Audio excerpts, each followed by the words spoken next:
Hey, it's Jeff Sanders, and I have a brand new course out that I think you're going to love.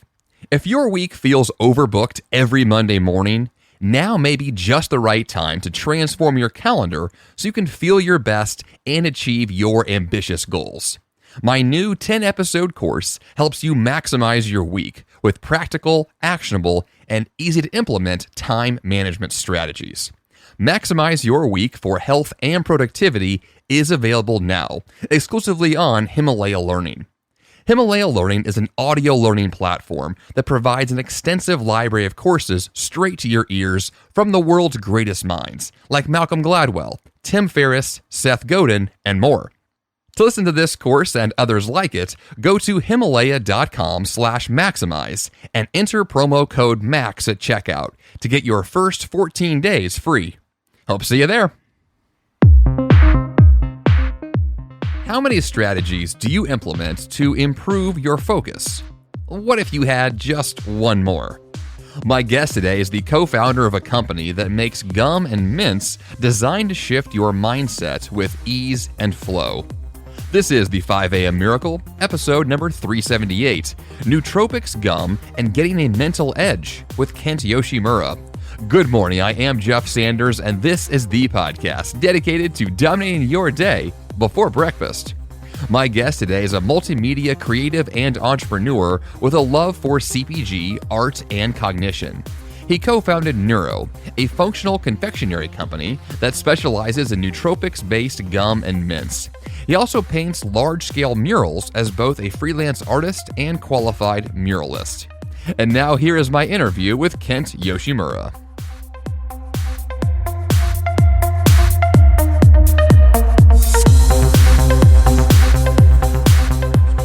Hey Jeff, how's it going? It's going well today. I'm excited to talk to you because you've got quite a backstory and a really eclectic bio, and that's one thing I want to dig into. So you've got this background as an artist, filmmaker, athlete, entrepreneur. I mean, the list kind of goes on in lots of different directions. So I guess talk to me about exactly why I guess you're so interested in so many things, how you got involved in so much, and where that all started for you. Yeah, I mean, not to dive immediately into something so deep, but I've always been of the mentality of allowing anxiety and depression and things that psychologically put me down to push me into a direction that allow myself to stray away from that thought process. And with any of the things that I dive into, I feel like they're methods of finding some level of self-worth, if that makes sense. Mm-hmm. Yeah, it does. So, I mean, that to that degree, I mean, I understand that what drives everyone is a bit different. I mean, obviously, if you have things like anxiety or depression or other kind of, psychological factors that say, like, I want to push myself to be better or to overcome an obstacle, I guess to that degree, it's like, what allowed you to say, like, I'm going to explore all of these areas? I guess, why are you driven by things like art or film or, athletics? Like, was there something that drew you into those things? Or did you just say, like, I just want to explore my own potential and see what happens? well, I'm extremely fortunate to have parents that did push me into a lot of, I guess, choices for myself. Both of them were working when I was growing up. So the karate studio, when I was 5, was my daycare by many means. And that experience and my time there led me into this, this general path of wanting to pursue self-improvement from a early age. When you're young, you don't really think about self-improvement. I don't even think I was thinking about self-improvement until I was in my until I was competing extremely seriously, which was around 16 or 17. But there's a thought process that gets embedded into your head when you are always in a space that is trying to push you. And this is, I would say, I mean, I'm 32 now, so 27 years ago, karate studios definitely operated much differently probably than they do now. Some people can handle intensity differently than others. And I think, there are times that I definitely was broken by a lot of the levels of competition that get introduced at these karate studios and in competition and in general. The fact that my parents kind of just kept pushing me to keep doing it, even when I cried and there were periods of times that I didn't want to do it, I look back and I'm grateful for. Yeah, certainly. It's good to have motivation. I mean, parents can definitely be one of those sources. And that was for me as well for lots of things. So let's get into kind of the health and wellness aspect of your journey. I mean, you mentioned this idea of doing athletics at a high level. When did you kind of realize that you had, I guess, a passion for wanting to be healthier, and how did that start for you? I don't think traditional sports were ever anything that I was fascinated in. My parents were both immigrants. We never really watched baseball or football like a traditional American family, and martial arts was one the closest thing that was to our house first and foremost, and two is the I think it was the easiest thing for my parents to just drop me into. At the same time, I think from the age of like 5 to 10, or I mean, even now, like like a geek. Like I love manga, I love anime, and I've loved it since I was like a child. So the majority of the content in a lot of those comic books are fighting. Like it's about a character that fights his way to the top. I probably related that to my own personal life in much more depth than is probably normal. Yeah, I mean that makes sense too. But everybody tends to find those sorts of inspiration from all kinds of places. That's great. Yeah. I want to dig into nootropics a bit today because I know that's one area of your life that's really important, and you've got a new, or I guess a venture here that you're working towards and working on. Can you talk to us more about nootropics? Let's get into kind of what they are, why they are helpful for us, and what the real story is behind those.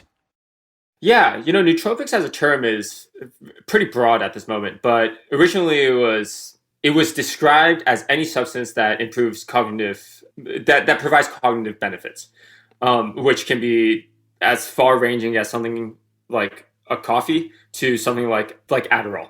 When you look at kind of the broad spectrum of what is a cognitive enhancer in general, the reason I got into nootropics initially was to try and balance my academic career alongside my martial arts career, where I was traveling all the time. I was fighting in Thailand. I was training in Japan with the judo team out there, and wanting to keep my mind as sharp as possible inside and outside of school, inside and outside of competition. I think my use case really came from a supplementation perspective more so than what I see now, which is people looking for. I forgot what the pill in Limitless was, but Yeah. someone looking for basically like the end all be all of to make sure your brain's working at the highest level. You need to put things in practice to achieve things, in my opinion. And to me, nootropics at that time when it was so early on was that thing that was helped me get a little bit better in the same way people take protein shakes to get a little bit stronger. Yeah, I know from the perspective that a lot of people take, I mean, coffee is probably a good example of this, as something that we view as kind of maybe a central role in kind of making sure that we're awake today and doing things. Where do you kind of put nootropics in terms of that spectrum of, maybe you get great sleep, you exercise and take care of yourself. Is the nootropic kind of like the icing on the cake to give you that extra little boost? Or how important is it in terms of that kind of broader spectrum of being just generally healthy? I think the most important thing about nootropics and supplementation in general is it builds habits within a human being. And you look at the all-time greats of like the Michael Jordans or even like the Albert Einsteins of the world. They more so built habits around themselves than taking these new forms of supplementation that are only out today. That doesn't mean that there's so many external factors that influence the way we are ultimately. For me, getting into nootropics personally was a means of being able to track my performance, look at data levels, assess how I was performing, and then apply that to everything I was doing during that time.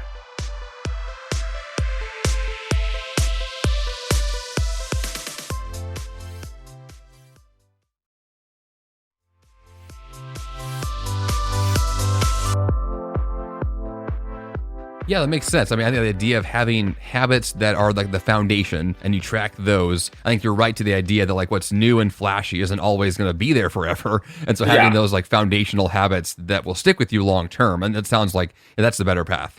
And it's so funny because like early on, I think, we've been doing Neuro for a little over 5 years now. And early on, like I was so gung ho about this idea of supplementation. You have to take the right creatine.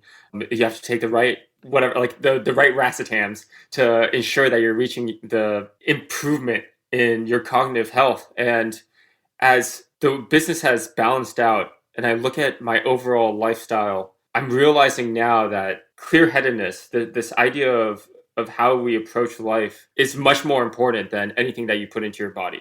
To be fair, the things you put into your body determine how your body functions. So it's extremely, extremely important. Looking at things comprehensively is what my initial experimentation and my research into nootropics has taught me. And I have actually seen that evolution with all the people that I used to talk to in the nootropics forums like 12, 13, 14 years ago. It's interesting to see the evolution. It's very much like life, where we start learning more about ourselves than attaching ourselves to like the one good or like the one thing that you believe is going to make your life better. Yeah, very true. I mean, to that degree, I mean, I've tried out a variety of supplements. I've tried a lot of nootropics and a lot of different forms of these things. And it is interesting to see, I mean, even from the perspective of just self-awareness of testing these various things to see how they impact your body, how they affect your mood or your energy or your focus. And I feel like, as someone who really cares about productivity and wanting to be, centered and focused and executing my tasks, I want every advantage I can get, but I also know that like I tend to push too far. I tend to work too hard. I drink too much coffee. Like, man. I'm the kind of guy that just like, I don't have an off button usually. So I want to make like the balance I'm looking for is one of the overall flow of saying, here's when I push, but also here's when I rest. I still am now because I'm an entrepreneur, but a person that is always on. And I think that's just been my personality since I was born. And when you are always on, there are some things that you need to rebalance in your life. I think going to, like you said, the coffees or the supplementations or like whatever meditation, whatever it happens to be able to be in tune with yourself rather than these external factors and these the constant stimulus that affects you is much healthier. And for me, I definitely supplement much more when I'm in a proper workout routine and I'm trying to keep my body in a certain type of shape or I'm trying to reach a certain type of health goal. And in all those regards, that supplements definitely do work. I will say in a multitude of ways. One, the way that it affects your body, the way that it definitely provides you with certain nutrients or vitamins.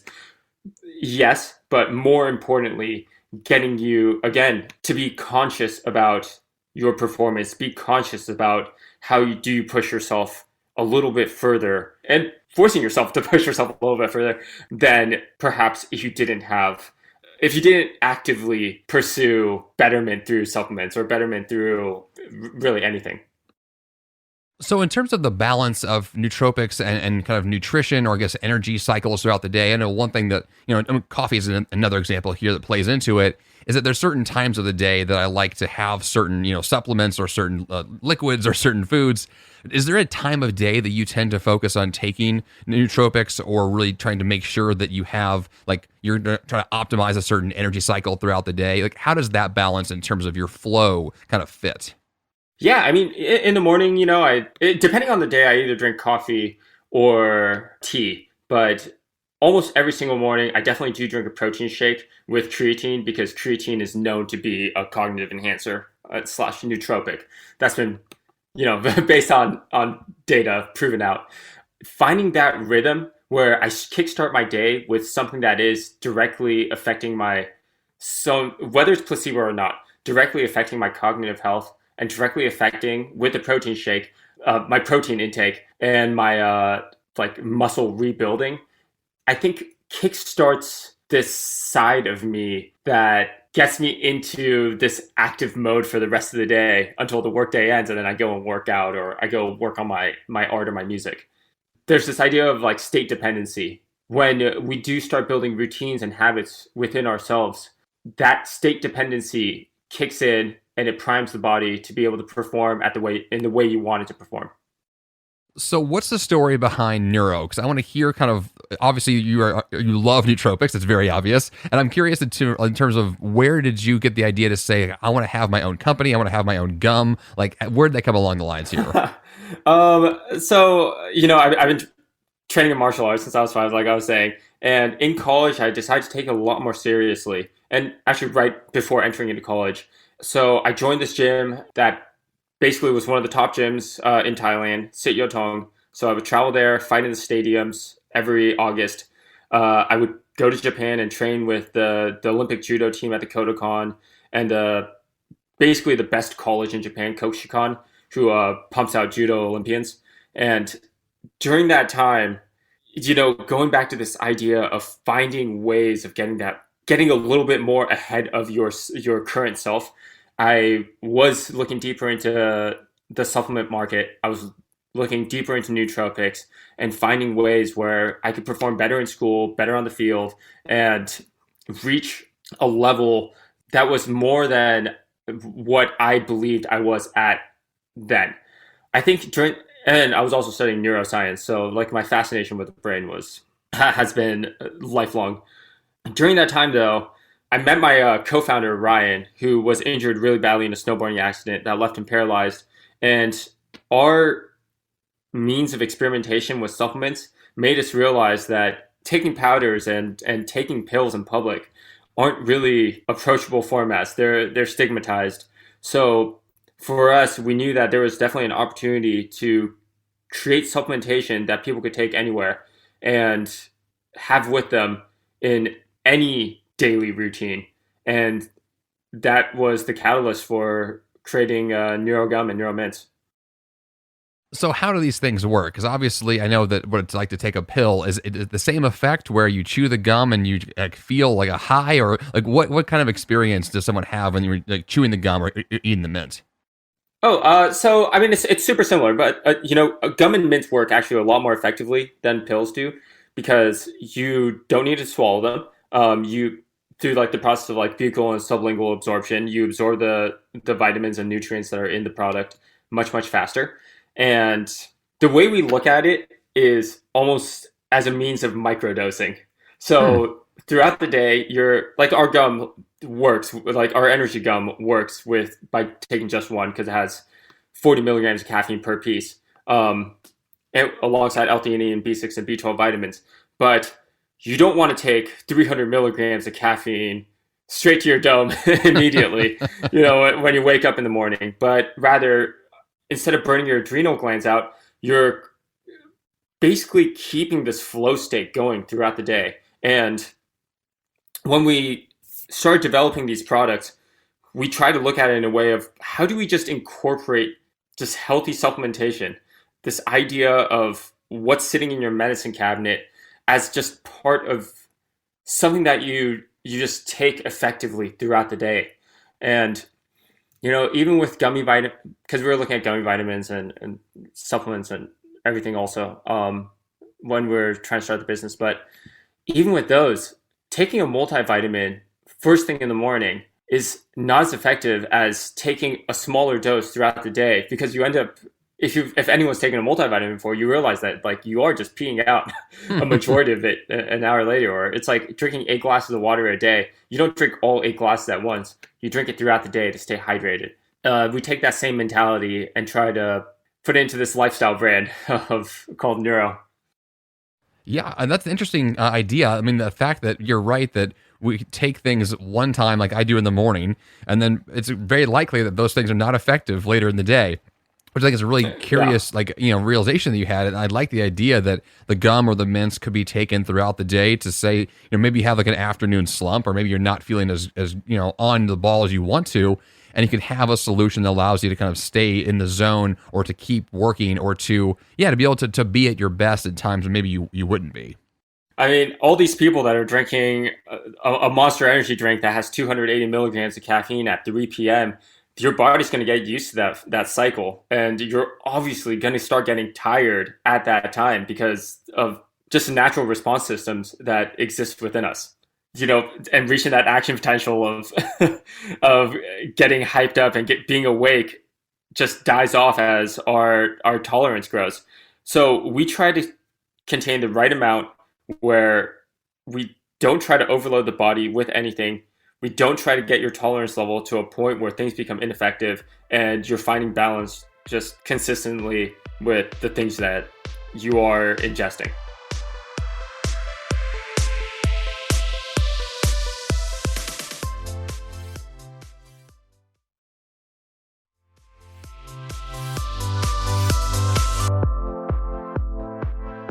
So what other healthy habits are you focusing on throughout the day? Because obviously there's a lot here that could, give you that healthy balance. I mean, obviously sleep or exercise or nootropics or, nutrition. What kind of habits are you wanting to make sure that you get on a daily basis to feel your best? So I will say, like, my sleep schedule's been terrible lately because I just got a puppy a few weeks ago. So I'm just thinking about like how my brain is working right now, and it's definitely not in tip-top shape. But before the puppy, I will say exercise was definitely part of my daily routine. Consistently waking up at a certain time was extremely important. And what's funny is if I look at myself from like even 3 years ago, right after graduating college, I would pull all-nighters probably 50 to 60 days out of the year. It was crazy. It led me to a point where, I'm painting murals, like I've built toy stores, and I've made music for film and television, and I've been able to accomplish these things because of a lack of sleep. But I definitely feel like I was losing a sense of self during that time. And only recently, now that Neuro has stabilized a bit more. We're a company where it's not just Ryan and I and Tyler, that I'm able to kind of take a step back and really think higher level than getting deeper into the weeds. And I think the larger mantra that we do push into the business end with every single employee is balance is key to everything. And balance is key to finding performance. And every single day, I know a lot of these tech companies don't have set schedules, but for us, we try to have a set schedule because that allows people to build habits, to build routines. And once those routines are made, they could find ways of making whatever they do with their free time and whatever they do with their work time more efficient and become ideally better. Yeah, I like the idea of having more of a set schedule. I mean, obviously, working from home for most of us during the last year or so has been challenging for lots of reasons. I've worked from home for the last 6 years, and I know that not having a set schedule or not having boundaries or not having those rhythms really throws you off after a while. You can do it for a day or two, but it'll get you eventually. And that's the thing, like. People love it at first, and then after a certain point, it becomes like necessary. Well, it's one of those where you can wear sweatpants when you're at home for a few days, but then after a while, you're like, "Am I a sweatpants person all the time? Is that really who I am?" And like, it'll get in your brain a little bit. So I like the idea of having those schedules and rhythms and boundaries to keep you feeling like yourself. Like you mentioned earlier, like lost your sense of self. It's like you don't want to have that happen because you don't have the habits that you need.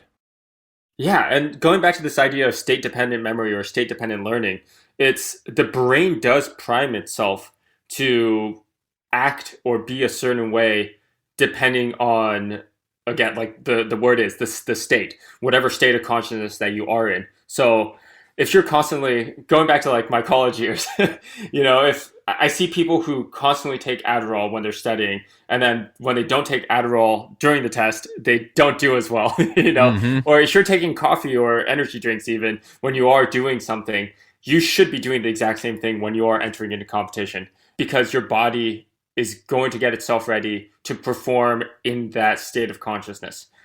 I think that very easily translates into anything in life and any work habit that you're trying to create optimization in your daily schedule. So aside from Neuro and the work you're doing there, is there anything else you're currently working on? You mentioned quite a few things that you're up to, obviously with everything from art to film to music. So what are you currently working on right now? As of a year ago, until COVID hit, I was working in experiential design with another company I have called Okie Dokie, which I've stepped away from a little bit because it was taking up too much of my time. But we built a few toy stores in New York. We built like P. Diddy's 50th birthday. A lot of it was based around physical experiences that we were designing. That was one thing, and that was an evolution from what I still do now, which is paint murals for the city of LA and private clients around the world. The murals and the art is something that I don't think I could ever let go of because it is. I just love having a control over like certain environments through like passive design, like murals do. Yeah, that's a big part of my life. And then, I constantly work out every day. Staying fit and staying healthy to some capacity remains a very, very integral part of who I am. So I was training for an Ironman before COVID hit, Wow. and I still do endurance stuff, but my swimming is probably the weakest of the three. Yeah, that makes sense. It's interesting because I was about to ask you kind of what you do for training, because I'd spent a lot of years in my mid-20s doing marathon training. I never got into Ironman, or triathlon specifically, because I don't really like to swim that much. But it's just everyone finds kind of their thing that they love to do, and they do more of that. So what would you say, kind of, if you had to choose like one main like physical fitness endeavor, like what do you tend to lean on most of the time when you work out? Gosh, I mean, I love explosive stuff like kettlebells and hitting the punching bag and doing a lot of the training that I used to do when I was fighting still gets incorporated in some capacity with my workouts. But lately I've been going on these long bike rides, and I've been getting really into free diving, but that's much less of a workout and more so of, I think the reason I like free diving is it gets me into a meditative state because you have to control your breathing. The only stimulus you see is what's right in front of your face. Yeah, that's very interesting stuff too. I love it. There's a lot of variety in your life, and you're so eclectic. I love the fact that there's so many different pursuits that you have. I think it's so easy to get stuck in a rut, and I feel like you are kind of doing exactly the opposite. You're just kind of all over the map, but in a really cool and interesting way, where it just seems like you've got a life going where you just pursue what you're interested in and figure out a way to make it work. And I just feel like that's very inspirational right there. I think I mentally just convinced myself that everything's tied together. Like the reason I got into free diving was because it's like, oh, it's like meditation, and it's like martial arts. So I put myself into this weird state where I feel like it's okay. And with art, like the reason I even initially got into it was because Bruce Lee used to draw all of his forms and his katas in his book, in his sketchbook. And so when I was doing martial arts, I would, I got really into just drawing these different fighting techniques, and eventually that expanded into, painting bigger things or illustration or whatever it happened to be. Well, Kent, this has been an amazing interview. I love what you're up to, and I want our listeners to learn more from you and what you're doing now. So where can they go to learn more about Neuro and about your latest projects? Yeah. So you can find out more about Neuro at getneuro.com. That's GETNEURO.com. And then for anyone who's interested, I do post on my Instagram stories, and my Instagram is just at Kentaro, Kentaro. So you can check me out there.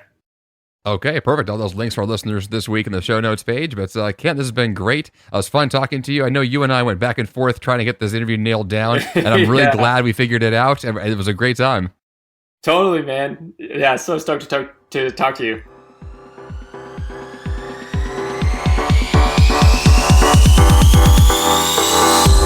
And for that action step this week, try out Neuro Gum and Mints.